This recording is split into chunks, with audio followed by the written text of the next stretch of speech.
we are doing elections in by-polls also in Milkipur in UP.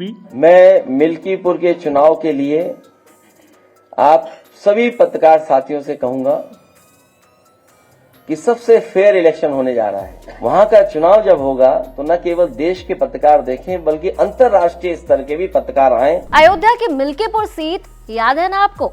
वही seat जहां के विधायक सांसद बन चुके हैं।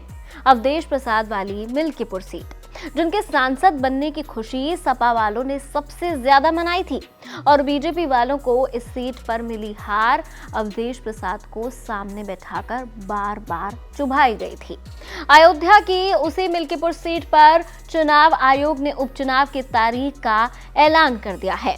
फैजाबाद लोकसभा क्षेत्र का हिस्सा रही ये सीट बीजेपी और सपा दोनों के लिए बेहद अहम मानी जा रही है। चुनाव आयोग के मुताबिक 5 फरवरी को वोटिंग होगी और मतगणना 8 फरवरी को की जाएगी। इस दौरान पूरे निर्वाचन क्षेत्र में आदर्श आचार संहिता लागू रहेगी। Entire election process after counting will be complete by 10th, and we are doing elections in by-polls also in Milkipur in UP. Milkipur की ये सियासी जंग दिल्ली में होने वाले विधानसभा चुनाव के साथ ही हो रही है। इसके पीछे वजह दरअसल ये है कि यूपी में जब 9 सीटों पर उपचुनाव हुए थे तब 2022 के विधानसभा चुनाव के परिणामों को लेकर कानूनी अड़चनों के कारण यहां उपचुनाव टल गया था। अदालत में याचिकाएं वापस लेने के बाद चुनाव का रास्ता साफ हुआ तो दिल्ली चुनाव के साथ मिल्कीपुर के उपचुनाव की तारीख भी तय हो गई।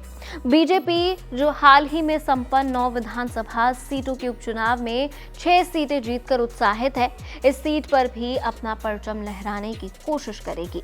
वहीं समाजवादी पार्टी अपनी प्रतिष्ठा बचाने और पीटीए के समीकरण के सहारे इस हाई प्रोफाइल सीट पर अपना कब्जा बनाए रखने की जद्दोजहद में है। इसलिए अखिलेश यादव ने देश भर के पत्रकारों को मिल्कीपुर आने का न्योता दे दिया है। कुंदरकी के नतीजों की याद दिलाते हुए जानबूझ करके कुंदरकी का जो वोट की लूट हुई, जो पुलिस प्रशासन के माध्यम से वोट पड़वाए गए, जो वीडियो निकले, तस्वीरें आई, उससे आम जनमानस जान गया कि इन्होंने चुनाव नहीं कराया, इन्होंने पुलिस के माध्यम से वोट लूटे हैं। और वही सरकार कह रही है कि अगर कुंदरकी जीत सकते हैं तो मिल्कीपुर क्यों नहीं। मैं मिल्कीपुर के चुनाव के लिए आप सभी पत्रकार साथियों से कहूंगा कि सबसे फेयर इलेक्शन होने जा रहा है। इससे फेयर इलेक्शन आपने कभी नहीं देखा होगा, ना देख पाएंगे। इसलिए आप लोग सब कैमरे के साथ पहुंचिए। आपके साथ साथ मैं देश के पत्रकार साथियों को भी बुलाना चाहता हूं, और साथ ही साथ क्योंकि अयोध्या ऐसी धार्मिक नगरी है, वहां का चुनाव जब होगा तो न केवल देश के पत्रकार देखें बल्कि अंतर्राष्ट्रीय स्तर के भी पत्रकार आए और वो देखें कि भारत में और खासकर यूपी में कितना फेयर इलेक्शन होता है।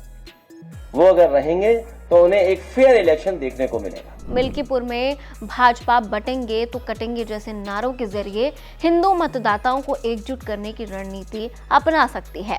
वहीं सपा पीडीए यानी पिछड़ा, दलित और अल्पसंख्यक समीकरण पर भरोसा कर रही है। ये सीट समाजवादी पार्टी के लिए इसलिए भी अहम है क्योंकि ये फैजाबाद लोकसभा क्षेत्र का हिस्सा है जहां सपा का प्रभाव पहले से ही रहा है। दोनों पार्टियां इस सीट को जीतकर आगामी विधानसभा चुनाव के लिए अपनी स्थिति मजबूत करना चाहेंगी, क्योंकि मिल्कीपुर महज एक सीट नहीं है, 2027 की संभावना है। संदेश है, जनता का आदेश है। अब इस सीट पर कौन काबिज होता है ये तो आने वाले वक्त में पता चलेगा, लेकिन इसे लेकर आप क्या सोचते हैं, आपकी राय जरूर शेयर कीजिए। देखते रहिए एबीपी लाइव।